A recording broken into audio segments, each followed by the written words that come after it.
it's definitely not a disability. It's just a difference. It's just a different way of learning than the textbook cookie cutter way to learn. And it's nothing to be ashamed of. It's nothing to lose confidence over. It is just, it's unique. And it gives you a really special brain, in my opinion. Got me diagnosed when I was in 3rd grade. And it was the most relieving day of my life because I finally had like kind of a place to hang my hat and say, see, I told you, I'm not lazy, definitely not stupid. I just learned differently and like, that's totally okay. We dyslexics, we were often, just set up for failure because, we were given books and tasks that really are not appropriate for the level that we were at. So how do you expect anyone to be open to learning when their entire relationship with reading, with learning, is physical pain? Wish I had understood when I was younger that the fact that my brain worked differently than people meant that I would be good at things in ways that other kids were not going to be good at. I just assumed I can't be dyslexic because letters don't jump up and down for me. Dyslexia is not a disorder. It is not a disease. Once you sort of own it and embrace it, then you can have the power to deal with it. It's sort of empowering and also enriching to the whole community. To those who don't understand what dyslexia is, that it's not a negative, it's not a problem, it's like we keep saying superpower. Hey everyone, we are Sonia and Nick, and this is Dyslexia Journey. And today we have Fiona Rintoul as our guest to talk about her experience parenting a dyslexic child. Welcome, Fiona. Hey, thanks for having me. So we're just going to let you dive in, wherever you want to start with your experiences, and then we'll ask some follow-up questions from there. So yeah, what has it been like for you? What has been your experience with this? Yeah, so when my daughter was 4, we live in Lexington, Kentucky, and I decided to send her to Montessori school. So I don't know how familiar you are with the teaching, but the overall is it's learn by play, which I thought was really cool for the little ones to do rather than delving straight into a curriculum. So she went to a Montessori school, and then my son, who's 3 years older, came a couple of years after her. So she had been in there for a couple of years, and then she was 6 or 7 when I first started noticing really where there was a disconnect in her reading. She wasn't picking it up. She wanted me to read to her. She loved books, but she couldn't quite grasp the physical reading. She could grasp the comprehension when you were reading her a story. So I knew that there was just some kind of disconnect. So we took her, we had a call and then a face-to-face meeting with the headmaster or the head teacher, you call them here, the principal. And basically he was very unsympathetic, or he wasn't quite willing to take into consideration what we were saying. He said, she's young, this is Montessori, it's not traditional, and kind of brushed us off. But by this point, my spidey sense as a mum was up, and I thought, there's something not right here. I'd been around a lot of kids growing up. I knew my friends' kids, and I just knew there was a gap there that she wasn't filling. So we went again, and he said, well, Fiona, I don't know what you want me to tell you. We don't have the resources. Everyone else can read. And at that moment, I thought, okay, things have to change. So we are very fortunate in Lexington. We have a school called the Lexington School, and it's one of only 2 schools in America that really treat this learning difficulty with, honestly, amazing resources. And it's like a 3-to-1 ratio for children, three children to 1 teacher. So we looked into it, and it was very expensive. And, we had got her independently assessed by a company here, and they had said she clearly has a form of dyslexia, and hers is a little more unusual than some cases. And I can get into the mechanics if you want, but she she really was, the way that her brain works, which is different from the way that the average American or universal child works. So we decided to make the investment to send her to the Lexington school. And she was in a place called the Learning Centre. And that was started about 40, 50 years ago by Abercrombie, this amazing woman who she had this herself and decided to do that. She was very wealthy and had the funds to set this place up. And it was quite honestly the best investment of our lives. And I say that now because they've gave her the tools to be able to go into regular high school. She actually went into public high school through her demand. She wanted to go to a bigger school. She felt ready. She was confident. And she is thriving. She got she's got maintaining her GPA is 4.0. Now, I will tell you, here's where it gets tricky. And here's where I was really disappointed. So she left the Learning Centre. She was an honours student. She was absolutely just amazing, quite honestly. I was absolutely so proud of her. When she went to public school, the Lexington school were really concerned she wasn't going to have the resources there. Mm. And it's so bizarre because in private school, they don't have as much, they say, as the public schools, and they should have a lot more resources for kids with dyslexia. Now, I don't know what it's like in other states, but in Kentucky, dyslexia now is no longer considered a learning disability, and you don't get a 510 plan. I can't remember the exact name of it. So they said the only way she can get that is if she's privately assessed, and then you get the documents. So they were not going to assess her through the state. So we had to pay, I think it was $2,200 to get her privately assessed so that we could get her this document that basically gives her extra time to do exams, right? So, obviously we were going to do that. And I said to the woman, and I've had many conversations, I said, what about people that can't afford this? What about people that cannot afford to give their children the opportunity to get extra time? And she said they have to sit it like everybody else. So they would have that short amount, the same amount of time as everybody that learns universally. And they would not have the opportunity to have the extra time without this plan, which you had to get through a private assessment.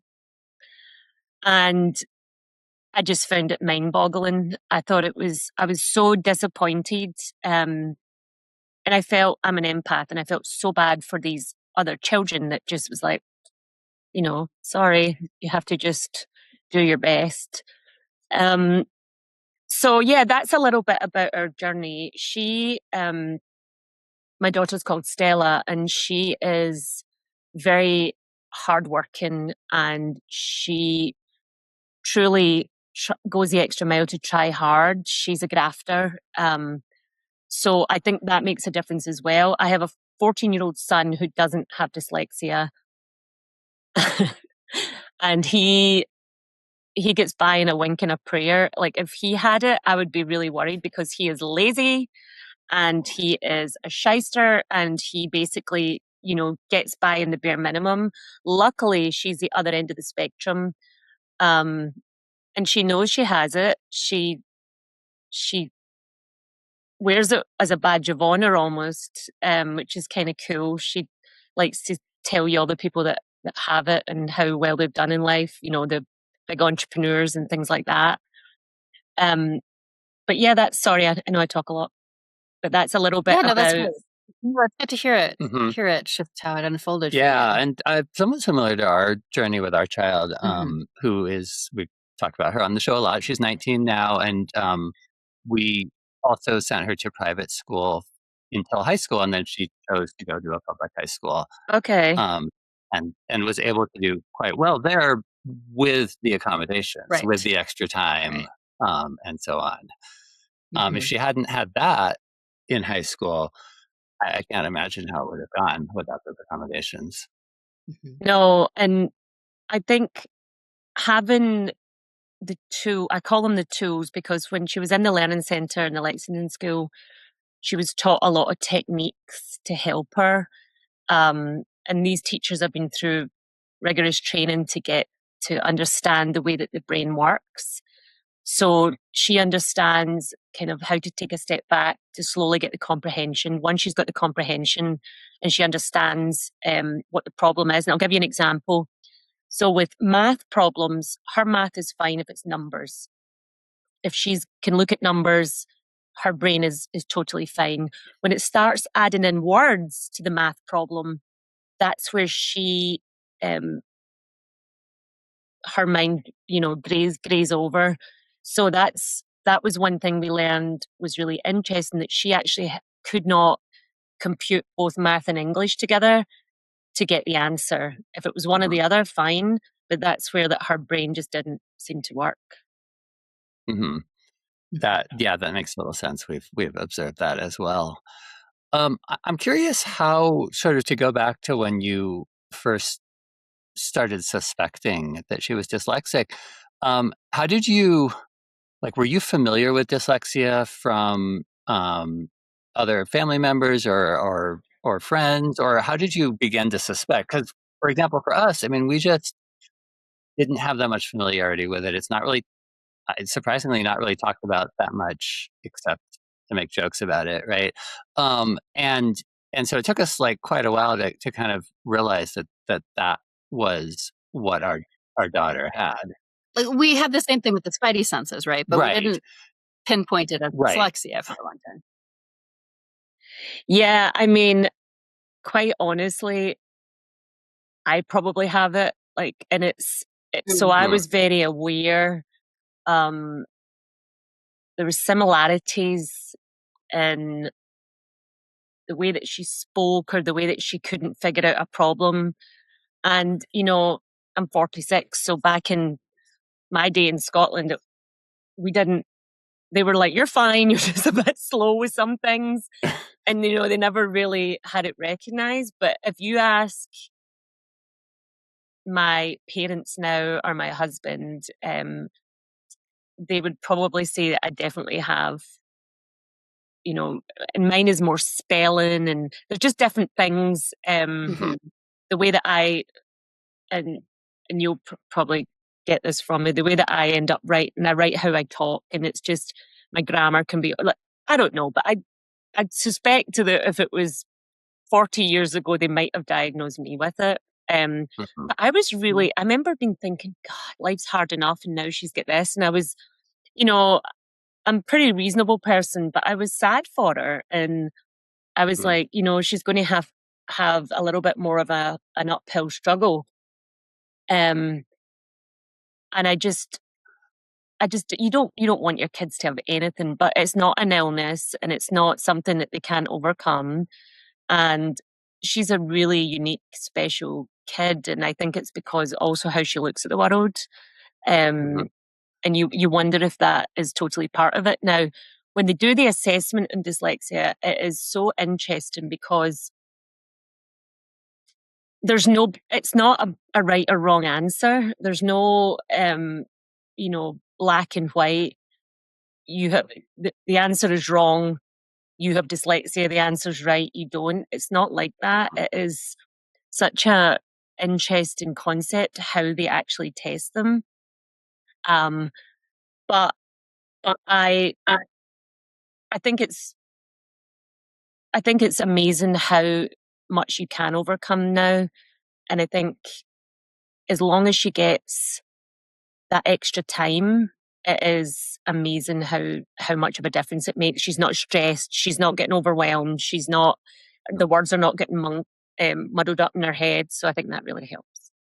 I'm curious too, because you were talking about, it's wonderful how she's really embraced it as part of her identity. But I'm wondering, was there a shift in that? How, I don't know what you observed and how it was for her before she was identified and before she went to the Lexington school. Yeah, it's so interesting. So the Lexington school, again, there's only 500 children.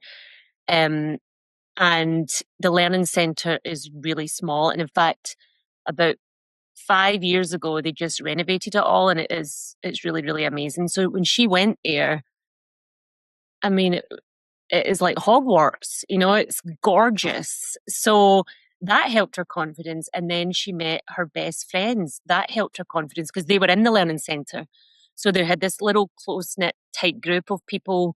And they weren't ostracized from the other kids by any means. They would have music together or different things together, break time together. So I think it helped her confidence. I think the school as a whole doesn't make them feel any different. Like your man that I spoke about that said, well, everybody else can read. Like they wrapped their arms around her and always gave her the tools to succeed, and that builds your confidence. That makes you, they bought them these, I'll never forget those sweatshirts, and it says Dyslexia Rocks. And all these kids wore it with, they loved it. It's funny because her two best friends to this day, one of them was in the Learning Centre with her, and she now goes to boarding school. And she said that she is thriving because of the tools that she got at the Lexington school. And then her other friend goes to private school, and she's kind of like me a little bit. They had to really push, and that's a private school, to get her the support she needs for the dyslexia. Mm-hmm. And when she goes to college, so because she's been privately assessed, and she was privately assessed again at 16, once you're 16 and above and you get assessed, that means that gives you it's the same document you need to get extra time in college. If you're under 16, again, I don't know if that's state specific, but you'd have to get reassessed to get the college, and to get the college extra time. And it's funny, I'm in the process right now. She's going to be a senior of going into college, and I'm actually not sure. I've got an advisor how it works with her dyslexia, because I know I'll have to give in the papers. Do you announce it during her application? She said she might want to do her essay on it, which is really cool. So you don't want to give her a disadvantage by blaring it from the rooftops, but you also don't want to hide it. So that's actually something that I'm dealing with right now, that we're not sure what to do. Yeah. Yeah. I mean, I can tell you what our daughter did. Yeah, please. She also worked. She did work it into her essay, right? It was part of. Oh, she did. Yeah, definitely her essay. And then the universities, the colleges, they all have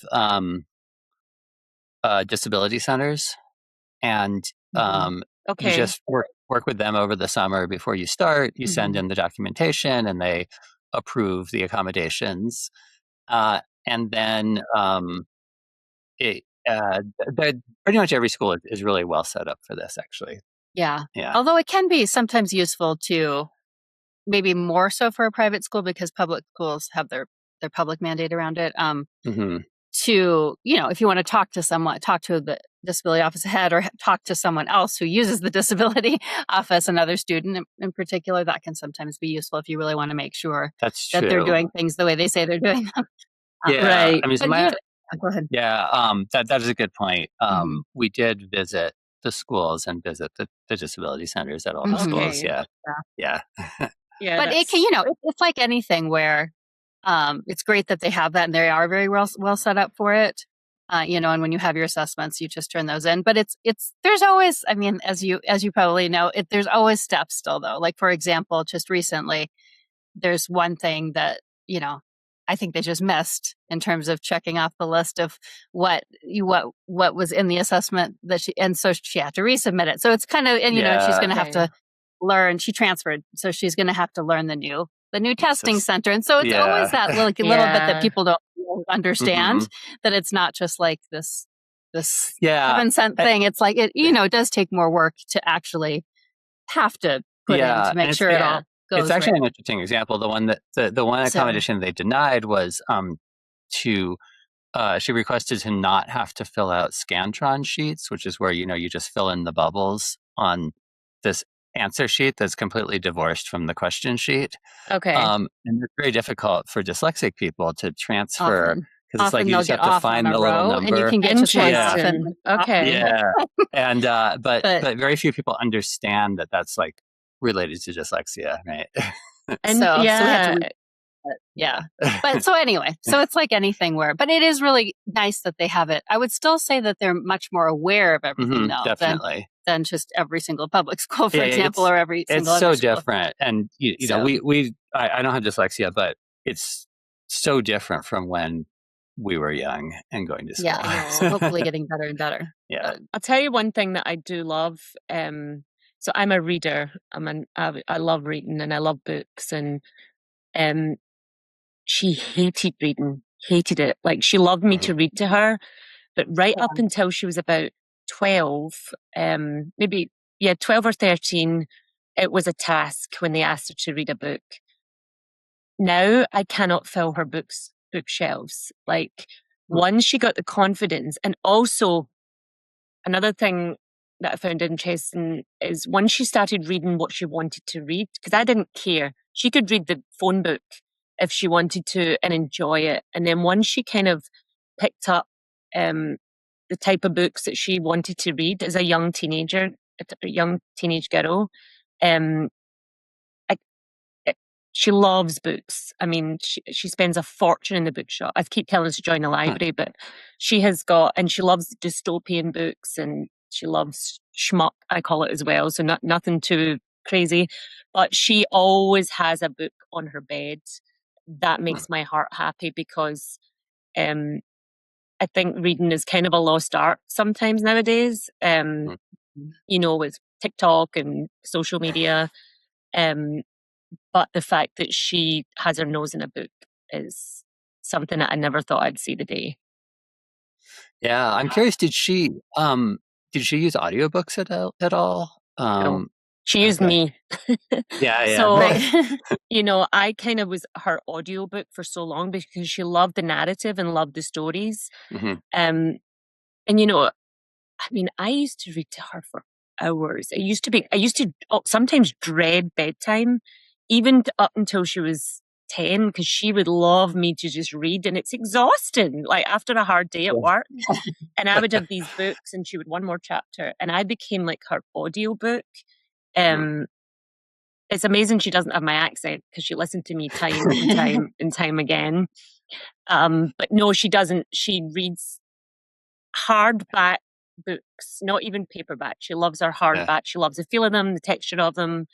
And she does comprehend it, which is huge as well. And I'm so glad she does grasp the comprehension. She's not just reading words and it's not actually going into her head what it means. That's huge. Yeah. That's great. Yeah, we read to our daughter quite a bit as well. And we do try to emphasize on this show the importance of that, of reading to your kids, even as they get older. I think because if they're not reading themselves as much, they're not getting exposed to all that stuff, right? Yeah. It's everything. I mean, it's amazing how much it truly is connected. Now you talk about audio books. So when we go to horse shows, so we travel, the furthest we go is actually Kansas City, and it's about a 9.5 hour drive. And I have become a little bit addicted to audiobooks. So I was podcasts for a while, and then I just found them like it just became too much for me in the car.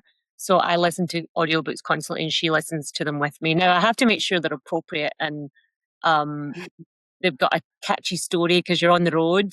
So even if it's like, I don't know, a Frida McFadden novel that's got little few twists, she loves that as well. But she won't listen to that in her bedroom, for example. She'll always have a book. Right. Interesting. Switching gears just a little bit, I'm curious, sort of looking back over your journey this far, and it's probably hard to pick just one thing, but what would you point to as something that would have been helpful along the way? Like what could have really helped? Oh, there's a couple of things, and they're at different parts of the journey. The first one would have been probably the Montessori teachers being a little bit more aware and helpful. I think Montessori is a brilliant way to teach little kids how to learn, and I think it makes it fun and it makes them want to be in a classroom.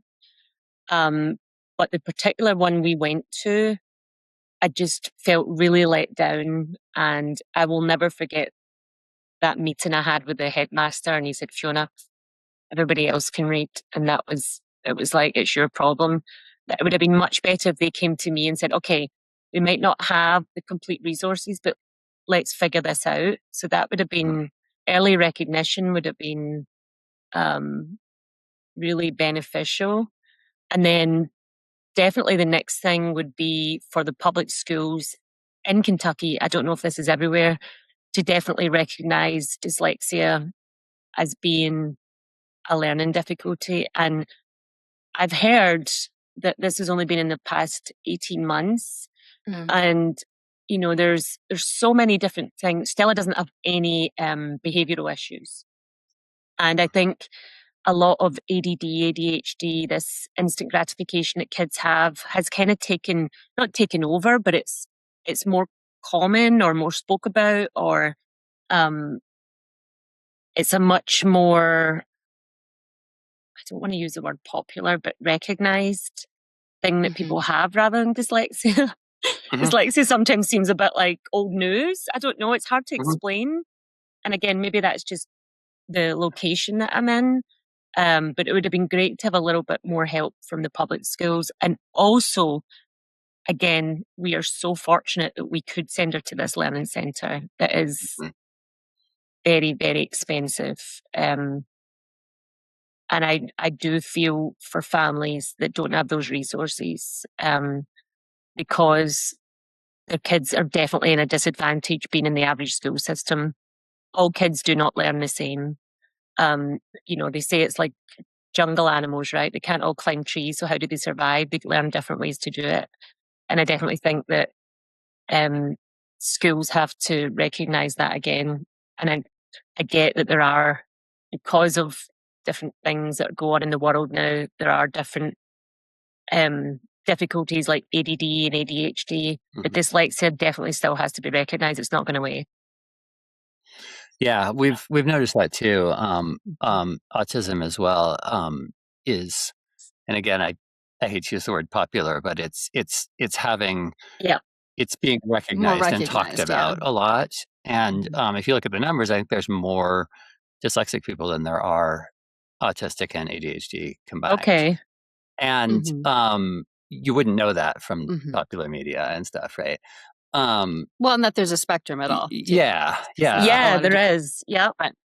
He's involved. They know now. Exactly. And again, I don't mean to pit any of these against each other. Of course, it's just kind of fascinating to us how dyslexia is still so under recognized and under discussed. Yeah, I mean, and like the amount of people that are brilliant that have it and have been very, very successful is a great example of that. And I think you have to make sure that your children are not ashamed of it, or they're not embarrassed, or they lose confidence over it. Quite the opposite. And I think and maybe I'm biased because she's mine, but I think the way that she thinks makes her remarkable. And that's why I call Purple Cow, because it's what makes you remarkable in this big wide world. And like, I hope she uses that as almost like a superpower. And you don't want your kids to struggle. And I think as they get older, if they can get that foundation that the Learning Centre gave Stella to have the tools and the confidence, as they get older, it won't even be an issue. I think it's more when they're struggling in school and middle school. That's another thing I'll just say briefly. The Learning Centre and the Lexington School's middle school is so beautifully run. It is so confidence building, respect. It has a really, really nice cadence to it. That I think a lot of kids in middle school that don't have those resources and do have dyslexia, that's their worst nightmare. They're in the thick of things. They're going through hormones. They are struggling with school. Their confidence is rock bottom.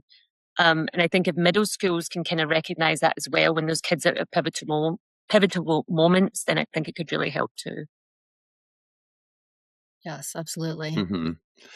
Yeah, for sure. So I guess let's see. We can be close to wrapping up here, I think. What is like your top piece of advice for fellow parents of dyslexic kids?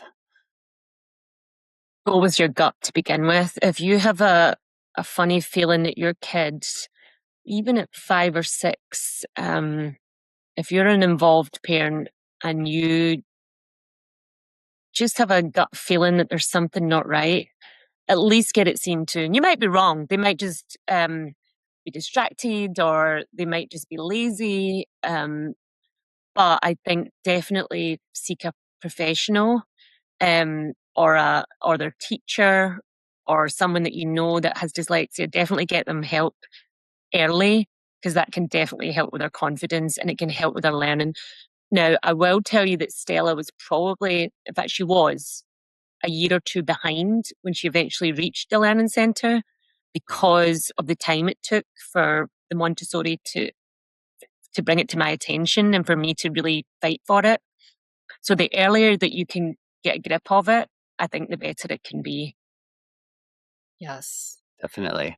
Well, and then we were just talking about how, perhaps dyslexia right now, for whatever reason, isn't getting the recognition, that it deserves, or people understanding how common it is and all of that. What's something you would want the world to know about dyslexia if you could broadcast it to everyone right now? They call it a learning disability, and I hate that word for it. I think it's just a different way of learning. I'm not even sure how to put that in elegant words, but I would want you to know that it's definitely not a disability. It's just a difference. It's just a different way of learning than the textbook cookie cutter way to learn. And it's nothing to be ashamed of. It's nothing to lose confidence over. It is just, it's unique, and it gives you a really special brain, in my opinion. Yes. Yeah. Well, that's probably a Yeah, good it's a place good to note to end end. Thank you, Fiona, for coming on the show. Is there anything, website or anything you want to share with our audience? No, I mean, just be your kid's biggest advocate. Yeah. Nobody else is going to be it. I think teachers are overworked. They've got, they can sometimes have 30 children in the class, and it's not their fault. They can't give that one-on-one attention. So be your kid's advocate until the bitter end, and really, fight for their learning experience, fight for their confidence, talk to them about it, and try and stay on top of it. Even through middle school, even through high school, don't just let it drop off the edge of the cliff. Just stay on top of it, because you can change. Your mind can change, your aspirations can change. So yeah, be your kid's biggest cheerleader. Yeah, that's great advice. Yep. Thank you. Thank you. You're welcome.